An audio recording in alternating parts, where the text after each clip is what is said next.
really versatile shoes, both amazing shoes. So in the specs department, there's nothing between them, both incredibly lightweight, very similar stacks. However, a big difference in the price. Now, is that price warranted? So in today's shoe comparison review, we've got a bit of a battle of some versatile up-tempo trainers. So we're going to put the New Balance Rebel V5 up against the Saucony Endorphin Speed 5. So I'll go through their similarities, their differences and key features. And hopefully from that, that'll give you guys a great indication of choosing the right shoe for you. But before we get into it, a big shout out to my #1 running store, the Running Company at Geelong. I've got a link to their website in the description. Make sure you go check out that and check out all their running gear. And also guys, if you want to support the channel, make sure you hit that subscribe button. And with the specs, both neutral road running shoes and marketed at the same types of runs. So both in that up-tempo, versatile training style shoe. However, one claims to be the Super Trainer, that's got a Super Trainer price on it, and the Rebel V5 comes in at a much cheaper option. Now, is that price warranted? Well, I'm not convinced. I'm really interested to see what you guys think about the price difference. Let me know in the comments. Now, checking out the other specs there is nothing between these two shoes. As you can see, the weight, nothing in it. That is the weight of both these two shoes in my size. And also in the stacks there, nothing in it. Now, can you feel a difference in the drop? Well, I do think the Saucony does feel like it's got the higher drop. And with the uppers, both shoes using a engineered mesh, and I must say both shoes are very breathable, so excellent in that department. With our Rebel V5 though, Phantom Fit is the material that they call it. It's probably a little bit stiffer, this material. It's got a real plasticky type feel about it. Really solid heel counter at the back. I'm going to say a medium amount of padding around the heel collar, but we've probably got a bit of a plush puffy pillow here on the Achilles, which I love. A thin tongue, which is moderately padded, but the best feature about the upper, I think, on this Rebel is the gusset on the tongue. It's got this elastic gusset that it just helps with the lockdown. So you stretch the tongue up, and yeah, and that this tongue just decompresses and just wraps around your foot. Absolutely love it. Standard eyelets on either side. No issues with the laces, no issues with the lockdown. As I said, it's amazing through the midfoot. No heel slippage in the back. In the fit, true to size in the length. Nice and wide through the toe box without being overly baggy, and they fixed up that issue in the toe box now with that extra mesh in the front. It's certainly much better fitting through the toe box, and I think the volume is quite nice as well. Stepping comfort in this shoe is absolutely amazing. Now with the Speed 5, so the engineered mesh here, it is a lighter material, and I think it's more flexible as well. But again, breathability, as I said, absolutely excellent. Really solid heel counter at the back here, just like the Rebel. But we do have an Achilles flare here in the Speed. And I'm going to say we've got about the same amount of padding in the Speed as what we do in the Rebel. The tongue is slightly more padded in the Speed. We've still got a gusseted tongue in this model. However, the gusset is not as effective at what it is in the Rebel. Eyelets, a mixture of eyelets and this little midfoot strap through the middle. It does a good job of providing a midfoot lockdown, no heel slippage in the back. In the fit, I will say true to size in the length, but for me it does come up like a fraction short, but you can definitely get away with true to size in the length. In the width department, I think it is a wider shoe than the previous model, so I'm pretty happy with the width here, happy with the toe box volume. And in our outsoles, as you can see there, both shoes have a pretty similar design here. Coverage is about the same, so the majority of the forefoot and in the high wear areas at the rear, and we've got exposed foam through the middle.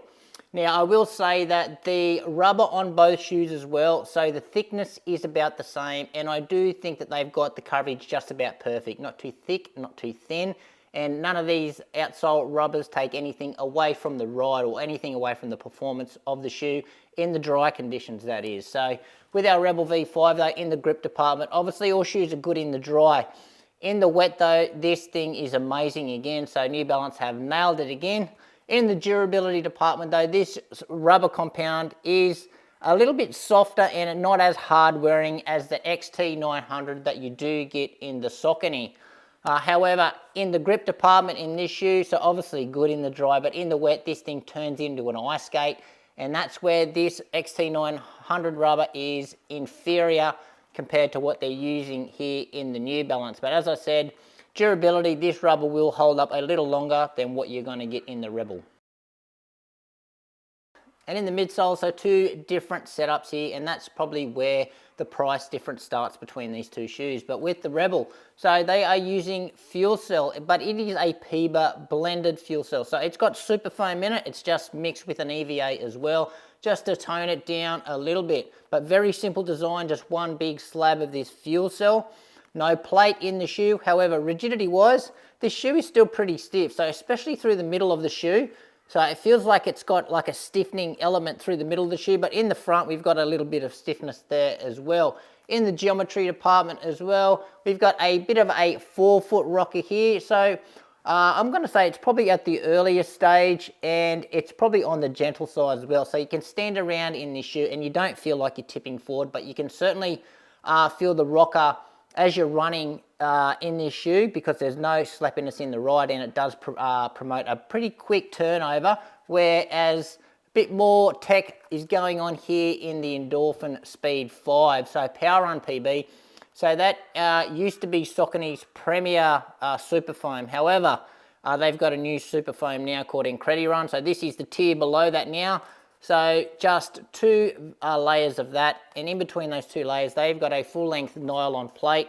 It's got a wing on it, which is on the inside here, just to add a little bit more stability to that nylon plate. But flexibility-wise, this is still a pretty flexible shoe. For a shoe that's got a plate, it's got a bit of snapback.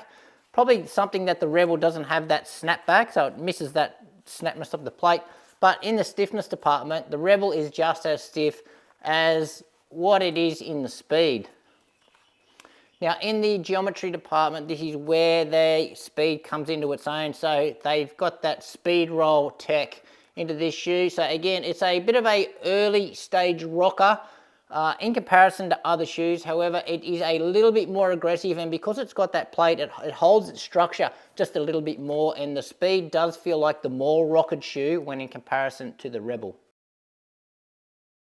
And in the ride, although these two shoes are marketed at the same types of runs, so those up-tempo training style runs, they both deliver a pretty different running experience. With the Rebel V5, first word that comes to mind here is smooth. So yeah, so smooth as you roll through your foot strike. It's pretty soft as well without being too sloppy or too lethargic to get moving. So a good amount of softness as you come through, as you strike the ground. You're rolling onto the forefoot here. It does firm up through the forefoot. Thanks to this outsole rubber as well, not being too segmented off, and then it does get quite snappy through toe off, and you're rolling onto this gentle rocker. Feels really good at a wide variety of paces. It's so comfortable. They really dialed in this this midsole foam, this PIBA mix. I think it's amazing. So yeah, good amount of bounce through the heel as well without being overly bouncy. It's not overly energetic. It's just, yeah, just a smooth running experience, where in comparison to the Speed 5 here, so this one, first word that comes to mind here is springy. So it's soft, but it's got that energetic softness. So you do sink into this foam, but it wants to throw your foot out really far. So yeah, springy, energetic. It just wants to tick the legs over as quick as it can. So the rocker here, you can feel it more so in the Speed than you can in the Rebel. And as I said, just under that big ball joint under the toe, it just sort of drops away, and it really promotes a really quick turnover. But yeah, this one still feels pretty good to go at a wide variety of paces, but you can just tell when you put this one on your foot, it just wants to get going.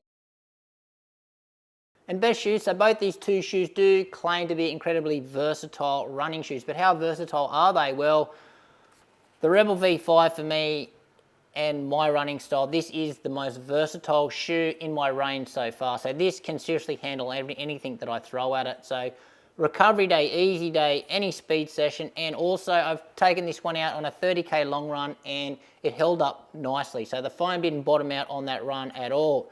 Really, really nice. However, question marks is how long is this foam going to last over the long term? But yeah, it is super versatile. It can handle anything that I throw at it. What it does lack though, obviously some wow factor, that extra pop and that extra spring that a pure super foam midsole will give you.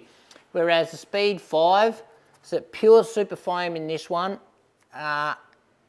feels amazing at speed work. So tempo, effort, threshold work. This is where this shoe's sweet spot is. However, it's still versatile. So it still feels fine to jog in, but it doesn't feel like it's truly happy there. Because it's so springy and energetic, it just does want to go fast. However, I am going to give it the tick for your easy days if you really want to use it for that, but it really shines on those speed days. There's something about the foam in this shoe that doesn't work for me on a long run, but I know a lot of other people do rate it. Can you race in this shoe as well? Well, this one has got the super foam in it, and it does have that extra zing and extra pop. So this one is probably a more viable race day option, certainly, than the Rebel. And just wrapping up the review here, so both really versatile shoes, both amazing shoes. So in the specs department, there's nothing between them, both incredibly lightweight, very similar stacks. However, a big difference in the price. Now, is that price warranted? Well, I actually don't think it is, because even if these two shoes are at the same price point, and if I had to choose one, I'm gonna still go with the Rebel. It's just because I think I can get more use out of this. It's more comfortable, it's better at those slower paces, and it can still get up and going. Yeah, it doesn't feel as fast as the Speed 5. However, it just feels better at all the other pace ranges, and I'm far more likely to take this one out on a long run over the Speed 5.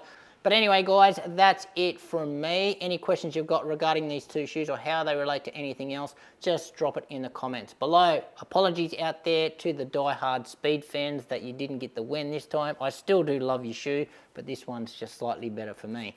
Thanks for watching. Make sure you give this video a like, subscribe to the channel, and we'll see you next time.